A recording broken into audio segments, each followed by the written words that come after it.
नमस्कार मित्रांनो, माथेरानला ट्रिपला आलेलो आपण. नंतर या पॉईंटवर येऊन मस्तपैकी गरमागरम चहा घेतला. इथपर्यंत तुम्ही तो बघितलेलंच. मग इथून पुढं आम्ही काय केलं, पॉईंटवर कुठल्याच पॉईंटवर दिसत नव्हतं. मग माथेरान स्टेशनला आलो.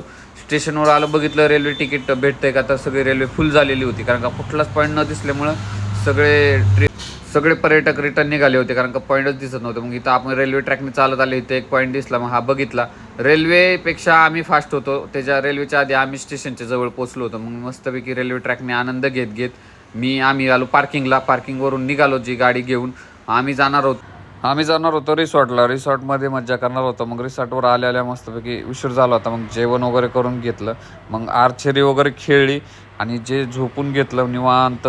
मग आम्ही सकाळ सकाळ जे स्विमिंग पूलमध्ये मज्जा आणि धमाल केली तर तुम्ही बघू शकता.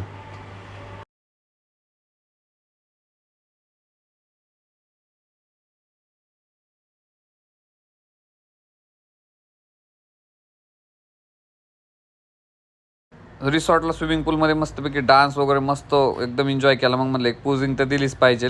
मग आपण आवरून वगैरे निघालो होतो, कारण का जाता जाता आपल्याला लोणावळ्यातनंच जायचं होतं. फुल व्ह्यू घ्यायचे ते खपोलीत थांबून हा पण व्ह्यू आम्ही एकदम बघून घेतला. एक नंबर होत. मग आम्ही लोणावळ्यात थांबलो जेवण करण्यासाठी. मराठामाळा हॉटेल होतं. मग व्हेज जेवण वगैरे केलं. तर मित्रांनो काय करायचं, आम्हाला निघायचं आता, कारण का पालखी सोहळ्यामुळं आपल्याला 2 दिवस सुट्टी होती. पालखी आपली उरुळी कांचनपासून पुढे गेल्यामुळे आम्हाला 2 दिवस सुट्ट्या होत्या. तर मित्रांनो, तुम्हाला जरी माथेरानला यायचं असेल तर तुम्ही पाऊस जरा कमी झाल्यानंतर या. सर्व पॉईंट तुम्हाला बघायला भेटतील. तर व्हिडिओ आवडल्यास लाईक करा, शेअर करा, सबस्क्राईब करा. Thank you for watching.